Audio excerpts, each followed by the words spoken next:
Hello everyone, my name is Siddhesh and I just wanted to share with you guys what's happening during the lockdown period. Today our Prime Minister Mr. Narendra Modi, he just declared an extension to the first lockdown. Will be locked down till May 3rd, and so this video is pretty much about that.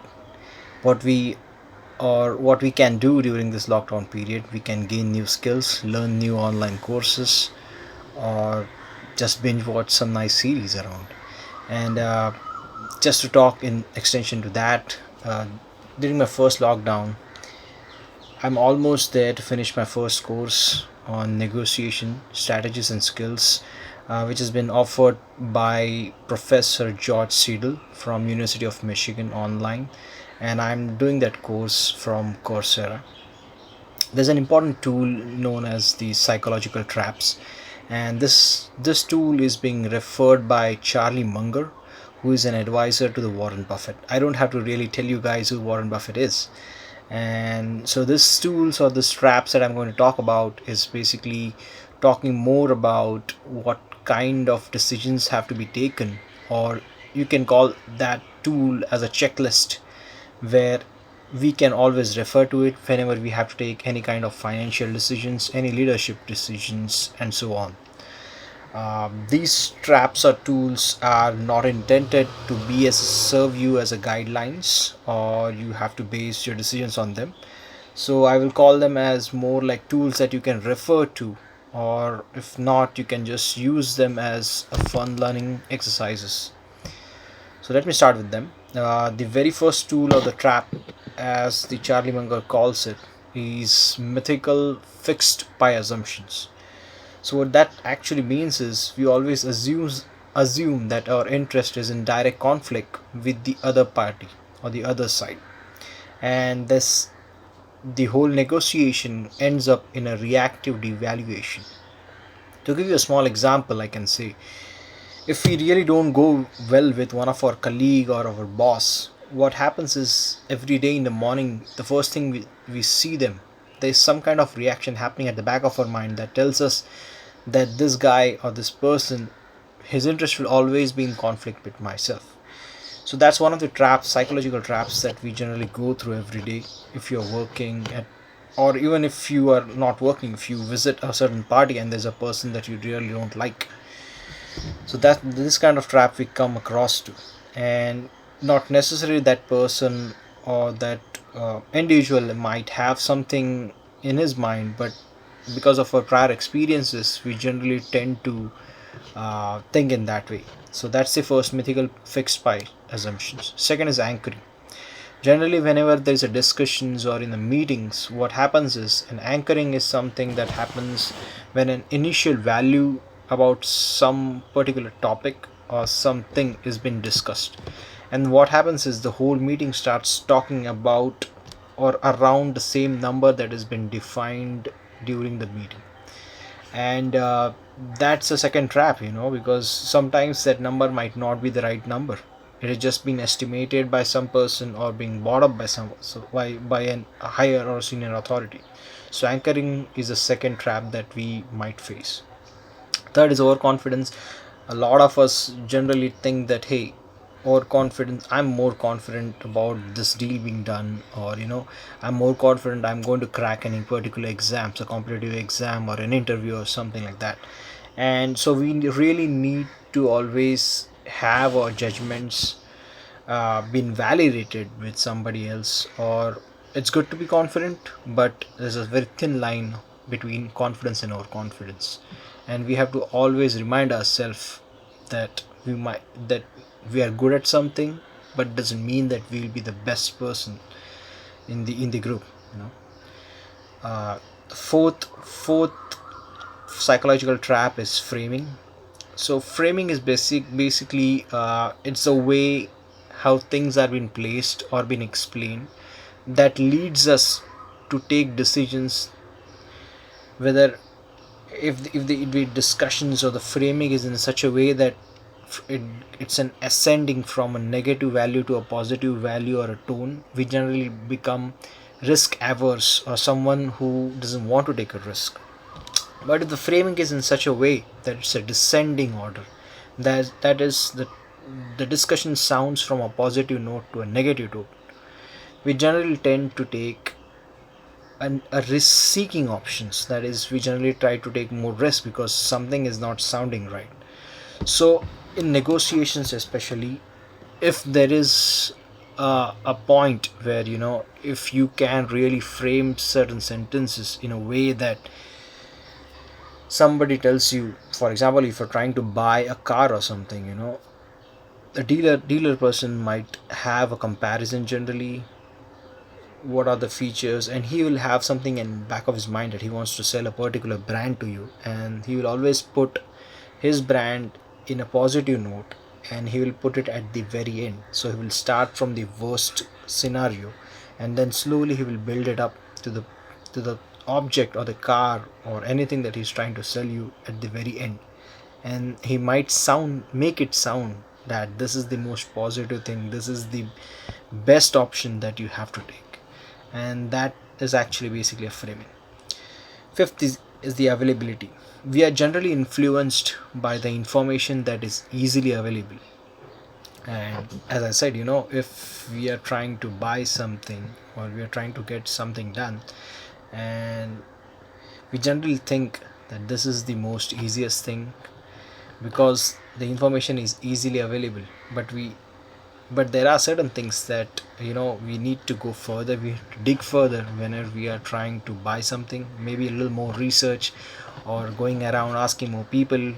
And it won't be easily available, but hey, you might get an better options at buying something. Sixth is an escalation. They say the most successful negotiator is somebody who can actually think from the perspective of the other side, and that's what is basically escalation. So for example, if you're working in a company, if you have a boss and he has delegated a certain project to you or certain work to you, it's very important that you have to think what the what your boss think and what your boss think.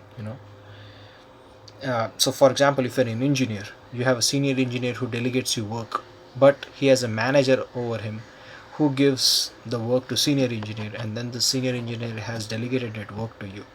So you have to start thinking what the manager has in his mind. So if you can really think in that terms, you can successfully achieve the goals or the mindset of what your senior engineer or very next boss wants.